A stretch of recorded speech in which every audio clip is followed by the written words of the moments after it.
we are live. Hopefully everyone can see us and hear us. So if someone has any issues of a technical nature, please let me know. I will just wait a few more moments to make sure everyone is here. And in the meantime, those who are here can comment in the chat something so we know everything is fine. Guys, how are you? Are you ready? I'm very ready. Had at least 2 coffees this morning, so I'm on my way to the third.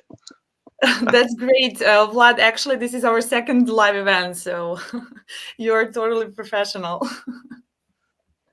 Mohammed, Marian, how do you feel? Hi, everyone. I'm feeling great. This is actually my third coffee as well. So Vlad and I are twinsies, and we are getting ready. So ready to talk about this. Nice. Mohammed, how do you feel? Excited to be here. I don't count my coffees anymore since a long time, but here we are and hoping for a great session. Okay, that's great. I'm happy to hear that. So I hope that maybe now is time to say welcome everybody to another e-commerce Buzz Lab live event. My name is Milica and I will be your today's host and moderator. Any questions, I encourage you to ask, and I'm here to read them to our speakers and ask for an answer. So before I actually introduce today's topic, I would like to point out a few general information about this event. So this event is live, which means once it's over, it will be saved on Bee IT LinkedIn page, and you will be able to watch it as many times as you want. Who are we and why we find ourselves competent to talk about e-commerce topics? I will tell you just in a few sentences. First of all, BAT is a company that operates on global market for more than 7 years now. We have successfully closed more than 60 projects. Our customers are international retailers from various branches, such as fashion, food, home products and furniture, entertainment, etc.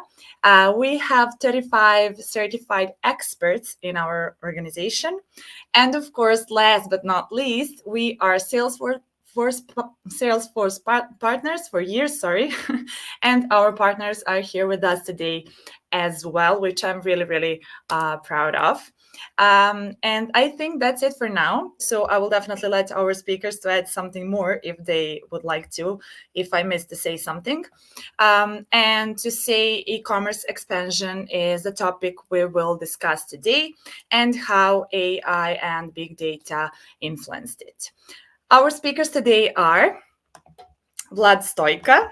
Vlad is account executive at Salesforce. Of course, Mohammed Mohand or Amar. He is account executive at Salesforce as well, but for Middle East, right? That's correct, yeah. Okay. And Marian Jorgic, my dear colleague and head of sales at BAT. Guys, hello. Did I miss to say something? And would you like maybe to say something more for the introduction? I think it was perfect. Okay, so you want to tell me that we are ready to start and that I can ask questions? Okay. Yes. Okay, so I don't want to steal more time. I think we did it, and maybe we should go on our today's topic. So our today's topic is e-commerce expansion, transforming the global space with AI, big data, and e-commerce. Definitely, e-commerce has extremely changed during the past 2 decades. And I think it was a response to the new consumer expectations and behavior. So I would start with one question for Marian. Would you discover for us all 5 stages of e-commerce and clarify in which stage we are currently? Well, thank you, Milica, and welcome once again to this webinar. I hope that everyone is with us, and I just want to talk a little bit about the stages, because when we talk about e-commerce, we always talk about what is hip, what is right now, what is actual and what are the technologies that are modern and up to date. But we forget to mention a bumpy road that our predecessors have been through, and those stages are divided into some of the 5 stages, but there are some sub steps. I would like to mention just the main ones. So the first one was the early stage from 1994 to 1999. Just the online marketplaces and e-commerce websites were starting their journey. They were focusing just simply on the product listings, and they were posting just the basic payment processing and nothing else. So just click on the button below, order something, then go put the number of your credit card, check out, and wait for your package to arrive. And the best examples are, as known today, Amazon and eBay. After that, we had the dot-com bubble between the 1995 and 2000. A lot of companies were heavily trying to establish the rapid growth, to attract massive investments from investment funds, and to emerge the new online businesses.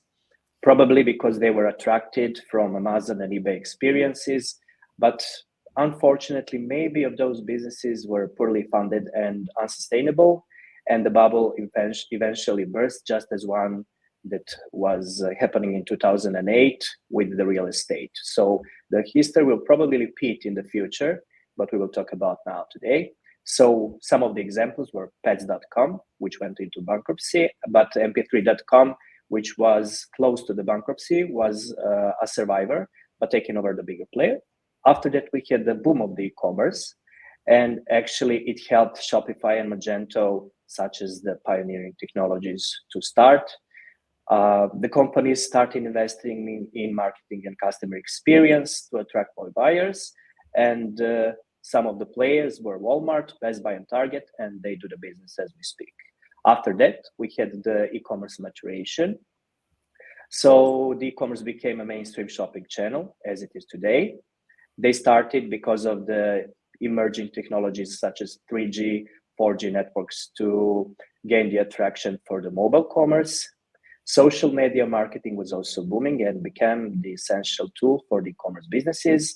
And some of the examples that I want to mention are Zappos, Birchbox, and ASOS.com, which is the biggest UK fashion retailer as we speak as of now. The fourth stage is the e-commerce revolution, which was happening from 2013 to 2022. We had the rise of the omnichannel retail, combining online and offline shopping experiences, and the artificial intelligence and machine learning was pioneering as well. The idea was to make the customer experience as personalized as possible. Some of the examples were Uber, Alibaba, JD.com, etc. And we've got the e-commerce redefined as we speak. So AI and machine learning are transforming the e-commerce in several ways. I just want to mention a few of the ways: personalized product recommendation, predicted the customer behavior, optimizing marketing campaigns, and chatbots and virtual assistants provide the customer service. So this is it when it comes to the stages. We are now in the era of the powered AI e-commerce, and me as the head of sales and my co-workers are witnessing AI taking over the retail e-commerce industry as of today. Definitely. Great, Marian. Thank you so much. So you even divided all these stages according to the years, which is great. So I came to a conclusion that today in 2023, almost 2024, we are in the first years of fifth stage, right? Which is AI, artificial intelligence, big data, and so on. So maybe Mohammed and Vlad would like to add something, because you guys are real e-commerce connoisseurs as well. So maybe to add something about these stages and to tell us which one do you find the most challenging one? Well, I can start. Please. You know, we spoke about AI and big data and etc. I think it's important to understand how important and how big it is, because We all heard about it, but I'm just going to give an example, a question for you all. Do you know how many years it took for WhatsApp, like we are all using WhatsApp, to get to 100 million users? No, please tell me. It took 3.5 years for WhatsApp to reach 100 users. And because we are in the AI world right now, all the CEOs speak about AI and how they are scared that their employees will not like leverage AI the proper way. ChatGPT, how long it took for ChatGPT to reach 100 million users? Yeah, Is it a Only- matter of month? that's a great Yes, point. it's only 2 months. Yeah. 2 months, 100 million users, and that's where you need to understand how big AI is for any type of businesses, for e-commerce or other businesses as well. But in the e-commerce world, the change that I've seen over the last 3-4 months, 5 months maybe, it's crazy. It's AI across every single touch point of the sales journey, which amazed me, to be honest. It does amaze me because the possibilities for products and solutions to come with AI is just amazing. Yeah, definitely, Mohammed. Thank you for sharing your opinion with us. I would agree with you, and I will definitely say that today we live in even more fast-paced business world. So I think that's just somehow logical to go that way. Vlad, maybe you would like to add something also here. Yeah, absolutely. I mean, this Mo mentioned GPT and the big data, but it's like looking back at some of the sci-fi movies, Star Trek, Star Wars. They said nobody mentioned big data and the GPT. They were speaking about androids and stuff like that.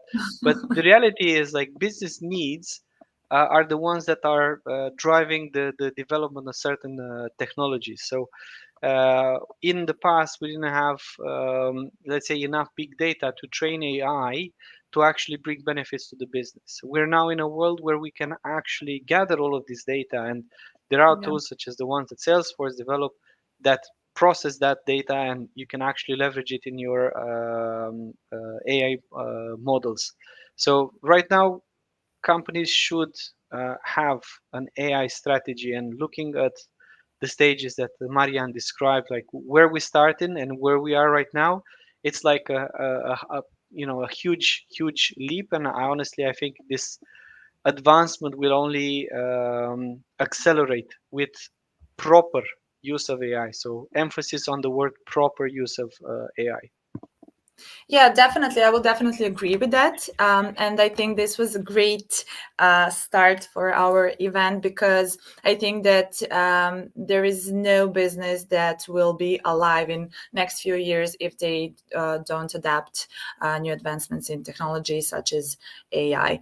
Definitely. Okay, so this was really great. So now that we mentioned AI as our current stage, I think it would be nice to explain its influence, and especially when it comes to e-commerce.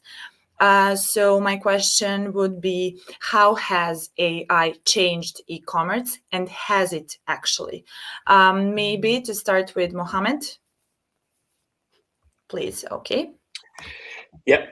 Well, listen. First of all, it's all about customer expectations, and customer expectations changes a lot and fast, and you have to adapt fast as well as a business. We have seen what COVID has done to customer expectations, but now since AI, customer expectations are even higher. Yes, I do see AI changing the e-commerce game and has changed the e-commerce game, as I said, over the last couple of months.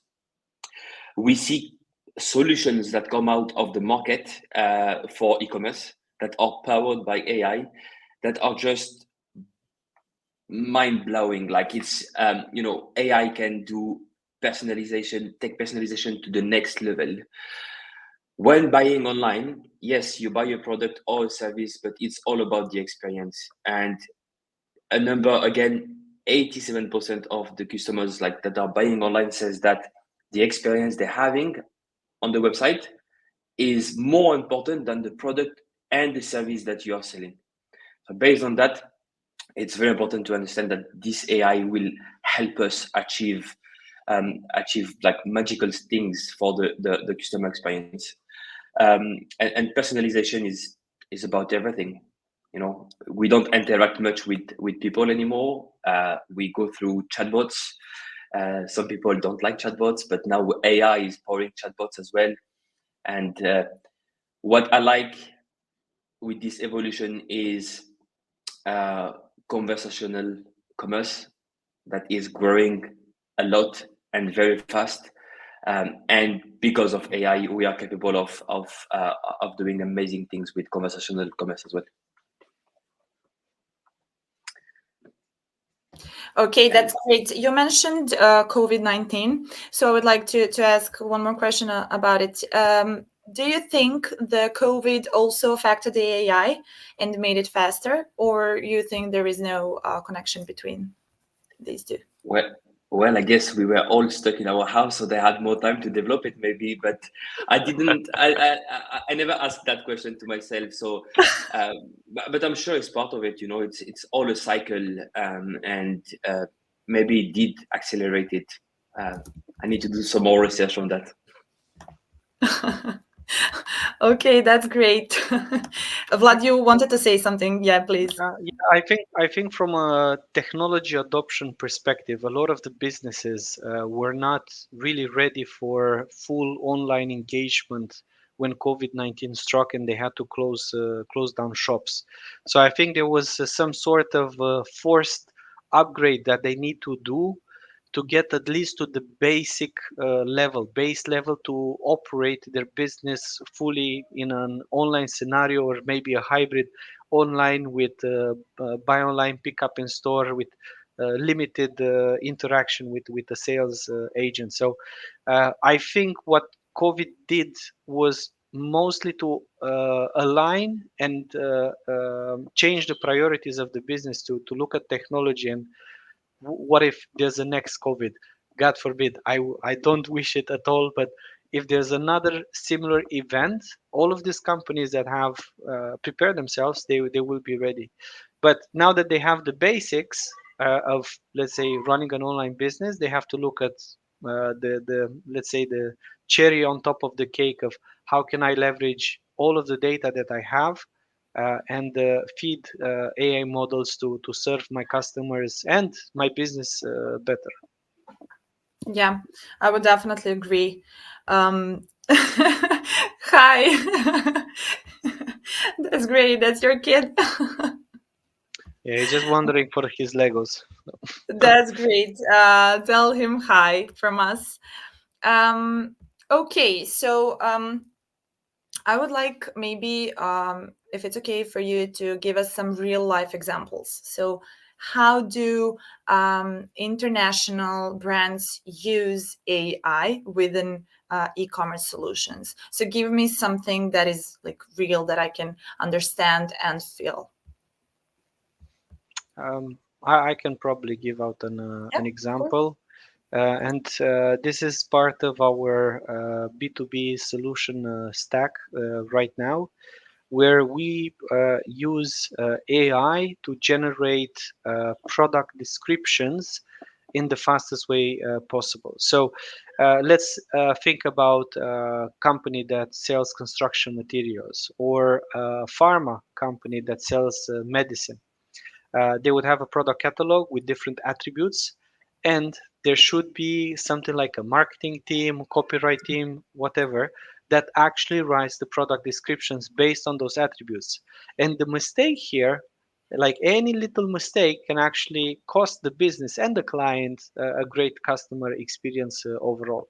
If you think about construction materials, if you forget a zero on the end of the dimensions of something, then it might not fit in transport, or it might not be enough for the customer. So what we are doing right now, we are using our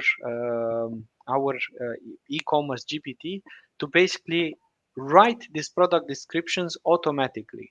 And the way we build the technology, our technology with GPT, is that we will do checks for toxicity, because some of these things that get generated in general by GPT, they might not be very friendly in terms of the language. It's not always the case, but we do our extra checks. So a job that would take months over months and a team of literally 10, 20, 30 people to write these product descriptions to the utmost accuracy, now it can be done in a matter of days with the Salesforce technology, which basically kind of runs automatically, and you shouldn't be worried too much about, as I said, the actual text that is generated, that you are certain it's up to standards. So that's one example from the B2B side. I'll let Yes. Marianne and Mo to intervene. I would just like to say, so from one side we have the thing that AI helps in better customer experience, right? Because we have like personalization and etc. But on the other side, it helps companies because it saves like time, and you can direct that time that you maybe planned to do on something that AI now does, and do something else. So that's also something that is really important to mention. Mohammed or Marianne, if you would like to add something to this. Mohammed, okay? Yeah. Yeah. I mean, I think I'm gonna get back to our stack again, and what I've seen that is coming. It's not there yet, but it's coming. Earlier, I mentioned conversational e-commerce, which is booming as well. And with the help of AI, we are able to basically power that. So I just want to give an example. I've mentioned WhatsApp also. So imagine you're just at home sitting on your sofa watching Netflix, and suddenly your air conditioning is not working anymore.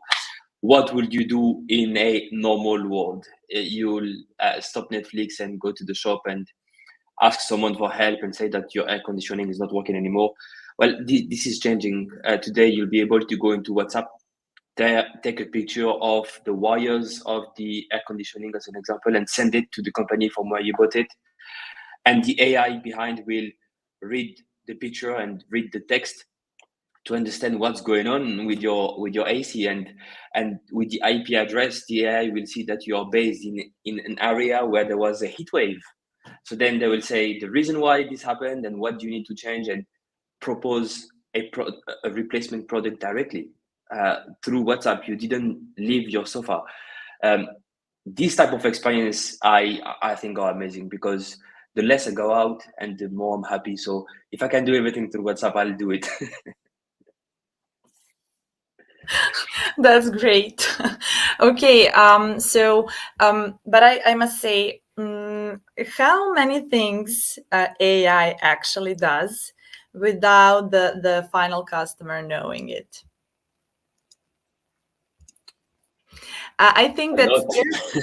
yeah, yeah, so we are like all like when I imagine I'm just like a customer, and now I want to buy something, and I don't like I don't know, AI, it will steal my job or something like that. But I can only imagine how much things are they that AI actually already perfectly does, and especially when it comes to e-commerce and websites, which is for every retailer salesperson that actually does the job 24/7.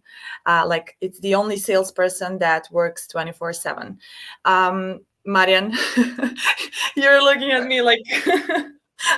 I think it will definitely depend on the technology applied.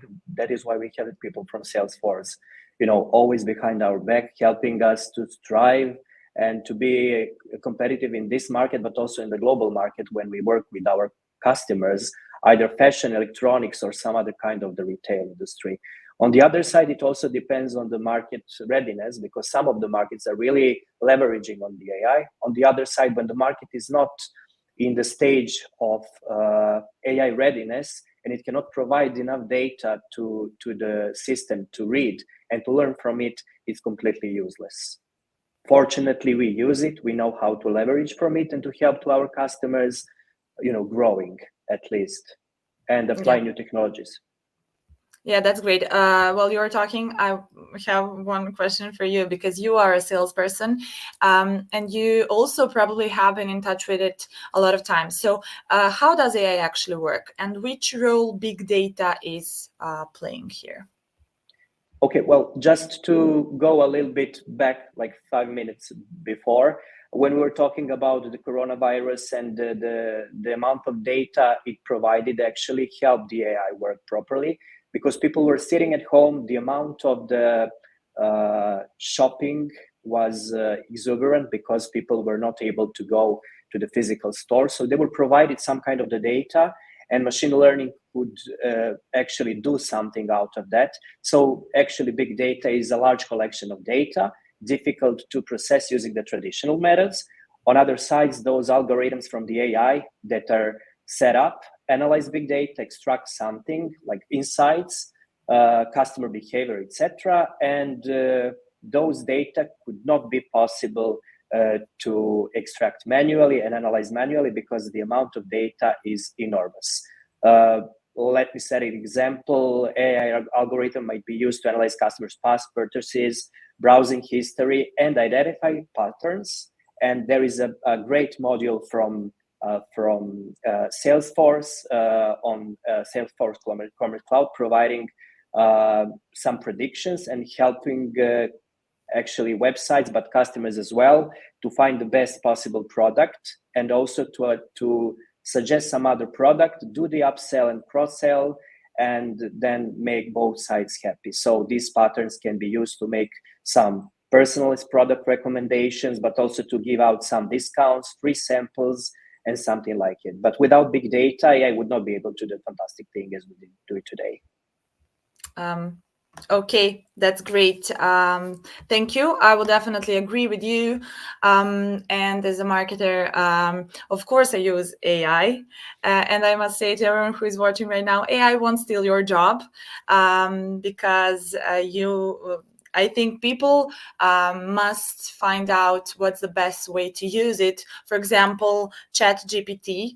When ChatGPT like jumped into our world, we were like all, oh my god, what we will do now, marketers and copywriters and so on. But when everyone started to use it, it was obvious that people are using ChatGPT. So there is actually a thing that you need to learn to use it, and you will be like perfect at it. And AI will actually be just your another tool which you will use for better sales and better business. Okay, so if you agree with me, I would move on to another question. And my another question would be also around AI, and that is maybe to start with Vlad now. What would you say is the biggest fuel for AI and big data expansion? Yeah, very good question. And to build a bit on what Marianne has mentioned, I think the number one factor is the data availability and the data quality that we have right now, like that companies have access to. We are gathering data at incredibly fast speeds, but the problem is that sometimes we don't know what to do with it. And in the past, whether we had the data or we didn't have enough data, now we have it, we can gather even more data, and because of the technological advancements that we've had in the last few years, we can now utilize this data for different purposes. To Mo was speaking about personalization. I like to call it real-time personalization with AI. We companies should know the customers, should know their habits, should understand what they're looking for, should understand the history they have with the brand. And AI, not a person, but AI should be leveraging that. And up to your point, Milica, I see AI just as I would look at a pen and a blank piece of paper. It's the person that kind of like manages that AI that will actually get some good results. And for anybody that has used ChatGPT just to play around with it, you'll see that to get a very good answer, you need to give it very strict instructions. So um, to go back to the question, so if you have largest fuels for AI, we have more data than ever. We have the technology to put that data to usage, and realistically we can also see that the investment and also its recognition of benefits that come from AI, in a sense that for the hyper personalization you have better decision making to show product A or product B for a specific customer. So now I'm speaking more about the e-commerce experience and like the product recommendations, suggestions. We already have something. We've had this in Salesforce. We have this for a few years now. This product recommendations and suggestions, and I think we will enrich it even further with this advancement. So yeah, to sum it up, having the right data, having the right technology to put the data to use, and also just measuring the benefits that these are coming to you. It's impossible that AI is not going to have a positive impact on your business. Definitely. I would also like to mention one interesting fact, and that is that organizations that adopt AI business strategies generate at least 20% additional revenue and reduce costs by an average of 8%. I don't know if that's like 100% true, but that's something that you can find as official statistics. Okay, and I would also mention that things are getting serious about AI, because I saw somewhere that European Union will publish the first official law that will regulate AI, which means things are really, really serious, since you need some legal regulations, right? Okay, that's great. Thank you, Vlad. So maybe someone else wants to add something before we move on to some benefits or maybe challenges around AI. Mohammed? I think Vlad did a very great job at analyzing this question, so I have nothing to add here. Okay, great. Then I think that we can move on to the benefits. So we mentioned personalization and a lot of things, but my question would be, above all these advantages we hear about on a daily level and we read about it: increased customer retention, automation, time, money saving, etc. What would you highlight as the main ones? So especially when it comes to e-commerce. Let's start with Mohammed. There is several significant advantages, and there is a lot. I'm not going to go deep into all of them, but again, personalization comes at the top one. You have predictive analytics, customer insights, recommendation engine, customer support, inventory management, price optimization. It helps also with fraud detection, content generation, as well as Vlad mentioned earlier. But for me, I would say if I have to choose the top three, that will be the personalization. Why? Because you can basically boost the engagement and the conversion with leveraging the AI. And then there is the predictive analytics at the top two, because you'll be able to basically forecast trend and your customer behaviors based on his previous buying experience. So you may even figure out when is your client getting paid. So then you will be able to push marketing campaigns towards him in the period where he's getting paid. So I think that's the top two for me. And then as top three, the customer insight. I think if you gather good data, having good customer insight is a game changer, because you'll be able to analyze basically large data sets, and you'll be able to gain valuable insight as well on your customer preferences, the market trend, and also even the competitor strategy. So that's my top three: personalization, predictive analytics, and customer insights. Okay, I would like to hear from Vlad. Maybe you would give us your opinion. What would you point out all of these? Yeah, no, I think Mo did a very good job to sum it up. And the way I would split this, the AI advantage, AI impact is basically internal and external. So internal, it looks more at the productivity of your employees.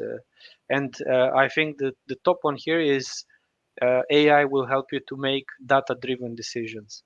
Mhm. So this is probably the number one thing that you have internally. And then externally, we were talking about some of the use case in terms of the recommendations that you might be serving to a customer, maybe some dynamic pricing based on some rules that you've defined. So that's how I would look at the two of them. But yeah, data-driven decisions, better data-driven decisions, and then this hyper personalization for the customers, and I would say making these decisions in real time as much as the data allows it. Okay, great. Marian, maybe you would like to add something? I'm in love with the dynamic pricing that was just mentioned by Vlad, because it controls the supply and demand and takes the data out of it, and then it controls the competitor pricing as well and adjusts the pricing. So if you want to shop at your favorite retailer, if they're available and they've got the item actually that you want, they could reduce the price by analyzing the market. Then they could analyze the customer behavior when it comes to the dynamic pricing, and maybe adjust some discount, in order to push the sales further.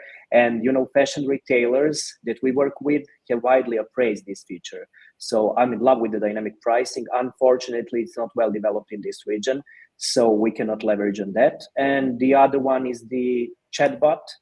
We were seeing it in some primitive way with our banks and some just common websites and public utility companies.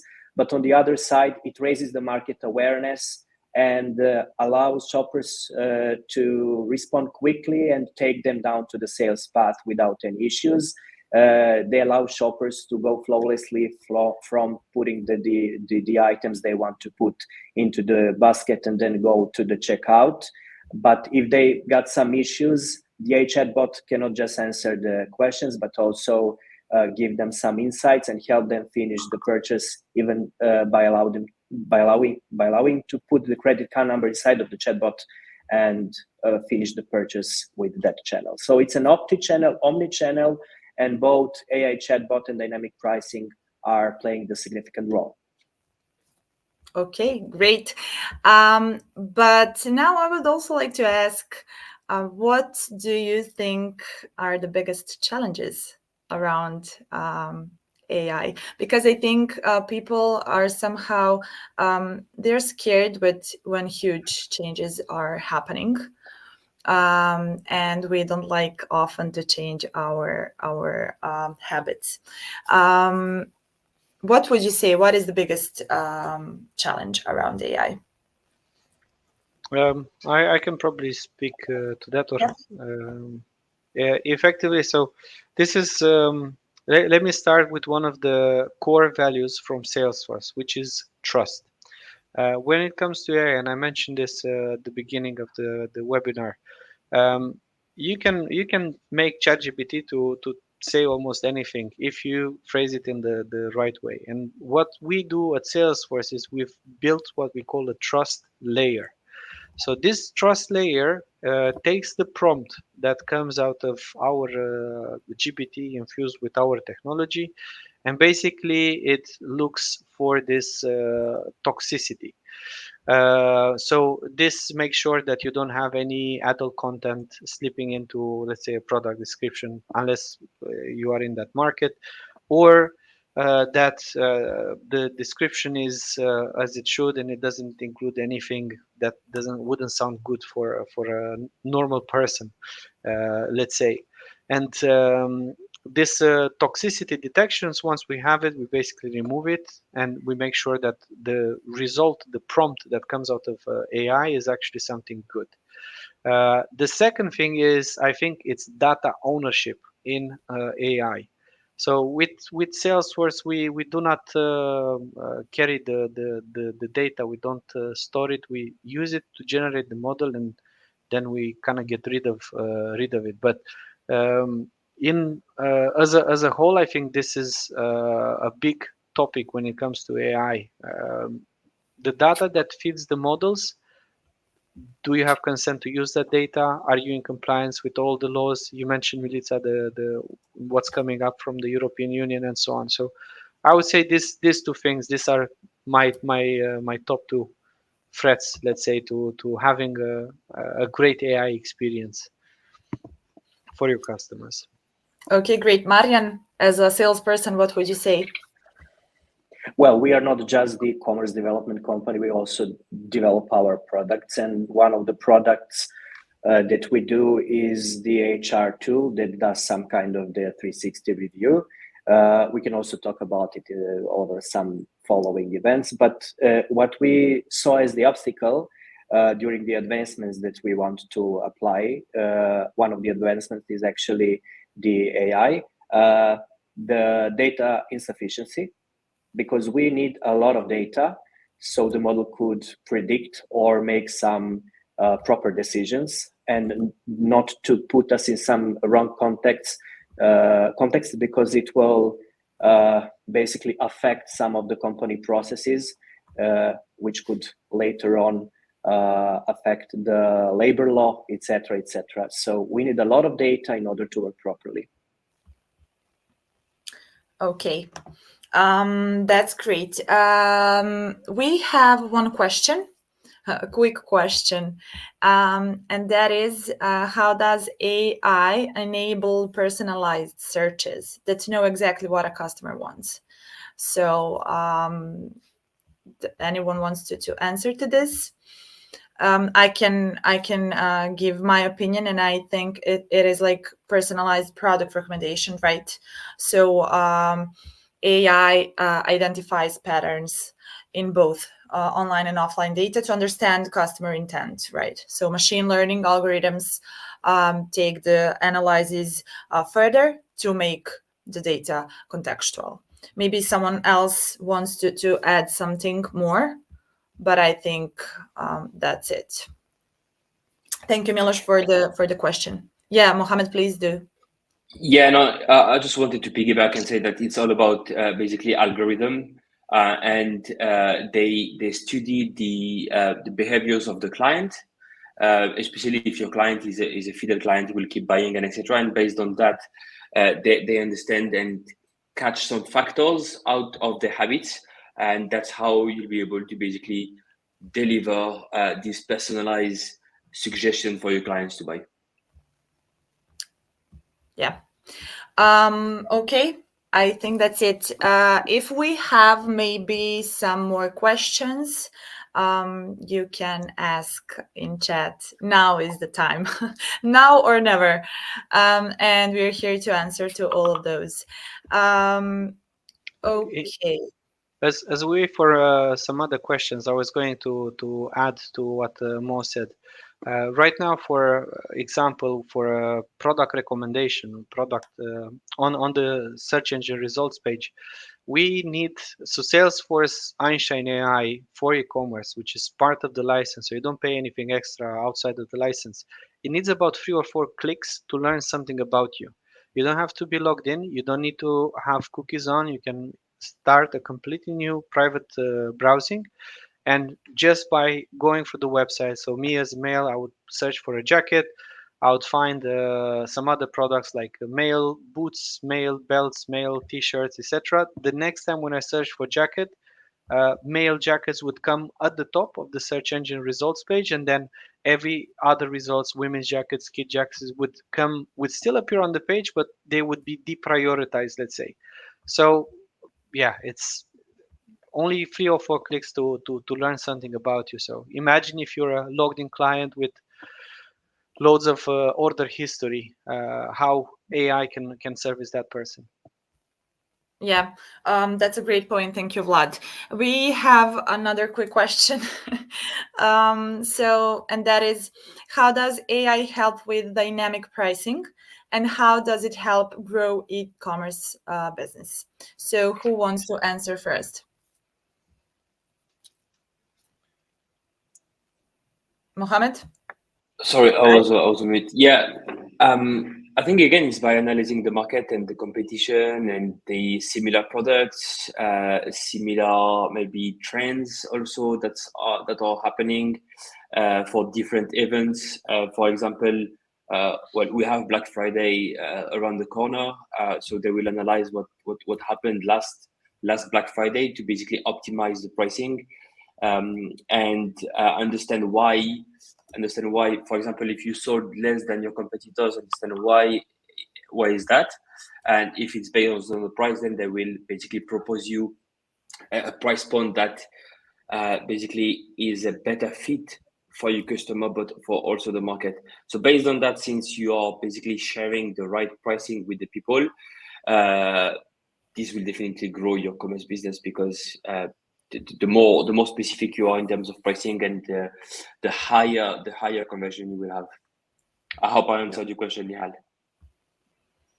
Uh, Okay, yeah, Vlad, please. no, I was going to add like my background before Salesforce was in advertising, and studying millions of rows of data sets to understand what was the actual ROI coming from for us just one product from this different sales channels, advertising channels. That was a huge amount of work that we had to do, sometimes manually, sometimes with some help from various tools. But if you take it to the AI stage, then a lot of this should be presented in a form of, let's say, suggestions that says, okay, this product, based on the history of the product, based on the number of searches on your website, based on the interaction of your advertising, like your ads on Instagram, on Facebook, on Google, etc., we see that maybe you can sell this product at this particular price point. Do you accept the suggestion, yes or no? And then price would be changed. So this is how I would envision that this dynamic pricing based on AI would work. I would love if at one point in the future we would have some AI, some crawlers that could go to a competitor websites, to your 3 or 4 main competitors, and they can basically check the same product and see their price point and basically make sure that you're kind of in line with your competition. But this is something that is, I would say, would be very hard to achieve just because the number of products and companies don't allow you to crawl their websites every time you want to get a point. Let's build it. Let's build it, Vlad. Done. Um, Done, Mo. okay, we have another question. Um, and that is, I can see it says LinkedIn user. Since we are talking about retail mainly, how does AI support logistics and forecasting? It's funny. I was talking about that yesterday at a event in Morocco, in Casablanca.